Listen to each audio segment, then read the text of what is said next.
Next month we got a fight in Pacquiao Barrios, 3 minutes towards an hour. Woo! The Pac-Man is what, 42, 3? He's up there. I guess we have to wait and see, man. What he still got. Wow, that is a hell of a knockout. And the kid had just made a nice little comeback too. You know, he had made a nice little comeback, and I was pulling for him, but damn, he got caught really. They're saying if Pacquiao wins, that he might be on a collision course with Tank. How you think that one would go? You know what? I would love to see Pacquiao win for that particular reason. To see him with Tank, that'd be a hell of a fight. Yeah. They're gonna be more like passing the torch right now. Giving the boxing, boxing another champion. It's not necessarily passing the torch. You still got to take it from him. So it's not necessarily passing it. I don't know, other than Pacquiao's speed and quickness and his explosive, power, off the quick punches that he had when he was beating all the guys he beat. We worked with him for I was in the Philippines with him for the Shane Mosley fight, and also for the the kid over in Puerto Rico. What's his name? The Puerto Rican champ. Miguel Cotto? Miguel Cotto. There you go. Thank you. That's been like that was 2010, 2011. So we were over there a long time ago with him. There's a lot of change, and things change, and boxing takes a lot out of you. So I don't know what he's got at this point. We just got to wait and see. I'm looking forward to the fight. And what you just said, I would love to see that even more. I'd love to see him win just to get a fight with a more relevant fighter at this point, or a fighter that is more known at this point, if that makes sense, a bigger name. This would be a fight that people will want to go see. Kenny, as an elite trainer, you've trained some elite fighters, your son being one of them, Sean Porter. At this age in Manny's career, coming out of retirement at such an older age, right? How do you prepare him? You know what? At this point, any guy that's above 30, above 31, 32, somewhere like that, who's had a lot of fights, you as a trainer, you just gotta help him do the things that he always did well, and then you gotta watch him and see the things that he's not doing so good anymore, and just try to raise those levels. But you can't push anymore at this point.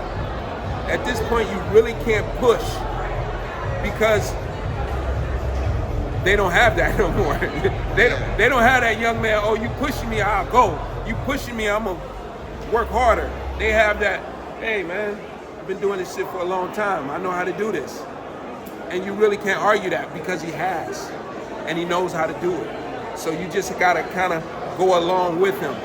Thankfully, in his situation, he's got that type of trainer because Freddie Roach is that kind of trainer. He understands fighters, and he understands where they're at in different levels of their careers. He's worked with the older guys and the younger guys, and he's been with Manny since the young guy to the older guy now. Yeah. You worked with Tank in a couple of camps. Yeah. What you gotta do to Just be him. I think, honestly, in the first fight, that was definitely, in my opinion, just watching it, that was definitely a case of a guy growing up with a guy in the neighborhood, coming from the same city, same areas, not necessarily respect. You spar, we spar. We boys, we friends, we know each other. Do we hang out after the gym? Most fighters don't hang out after the gym anyway, no. But what do? They train together, they jump rope together, they run together, they put on their boxing shoes at the same time, they be talking a little bit, they might, hey, look at this on my phone, right? You get calm and relaxed with that person. So I think he underestimated the situation of Lamont Roach, and Lamont Roach raised his levels of wanting to be that guy. Last for me, I just want to get your thoughts on this. amateurs your son fought Usyk, you look at it like, damn, Usyk, heavyweight champion in the world, we fought him in the amateurs. Ain't it kind of crazy that he came from, you know, a 160 level all the way up to a champion in the heavyweight division? It is, but when we fought him, what's he? Is he 6'4", 6'3", 6'3 and a half? Pretty tall. Left-handed, right? When we fought him,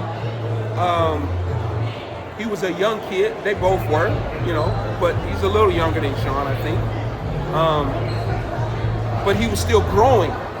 So I think internationally, he went into some world competitions at 65, and then the next thing he grew, and he's a light heavy, and then next he grew, and he's a 200 pounder, and he gets a gold medal did he get a gold medal at light heavy or cruiser?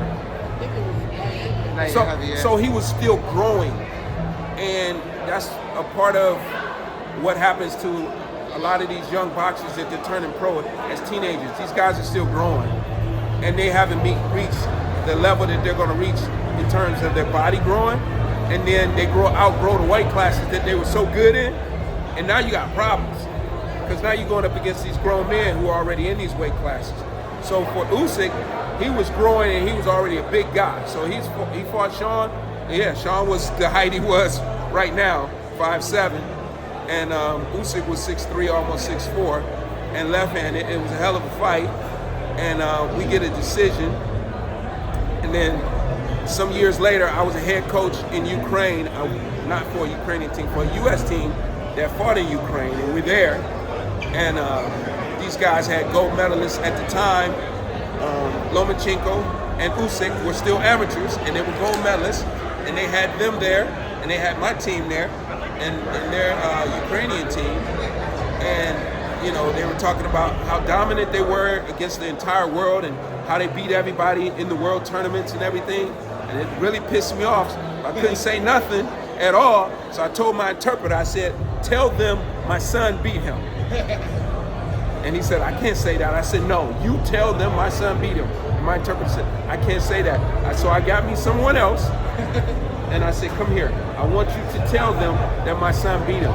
And so he took the mic, and he said, Mr. Porter, Coach Porter says that his son beat Alexander Usyk. And before they could say anything, Alexander Usyk stood up and said, yes, he beat him. You know, so that was a great, great moment for me in the amateur system, pros, wherever you at, to have that moment, their country there, their president there, their gold medalist there, and for him to have to say, yes, they beat me, yeah, that was great for me. So Thanks so much. Coach Kenny Porter. it is amazing to see him now, heavyweight champion of the world, when he beats the guys he beat, but he kept growing and Sean didn't, so. Coach Kenny Porter, thank you so much for your time. Thank you, guys. FightHype, we out. Good to see you, brother.